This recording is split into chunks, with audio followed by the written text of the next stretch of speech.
Duol mochung'ne chenro mar thieth manyien e pacho ka Social Health Authority kata SHA ochwalo omenda mar chulo gope ma osekunore nyaka ne aguluno chak tich dwe mar 10 higani.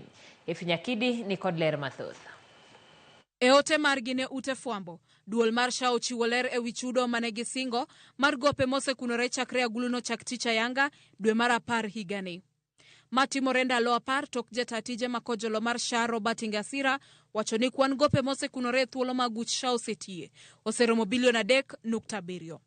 Kuom ma, tend SHA koro chwalo kwan omenda maromo bilion 1.36, ranyisi mar 52%. To date, we have close to 3.7 billion in amounts in claims generated since we rolled out to SHA. So we shall be disbursing against some of those claims. Ei dwe mar 10 kende, ute thieth makwan gi romo 2,382 nochwalo ne tend aguluno omenda duto mowinjore chulgi.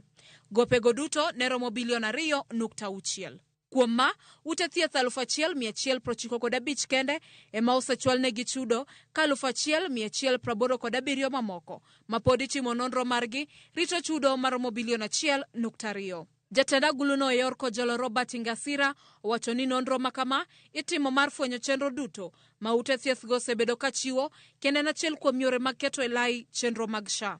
Motelo ne ma, bilion 1.25 nochwal mar chulo gope mag okumba mar thieth machon NHIF, bilion 1.1 mar chulo gope mag chenro mar Linda Mama kod bilion 1.35 mochwal ne ute thieth mathiedho tuoche matindo kata primary health care.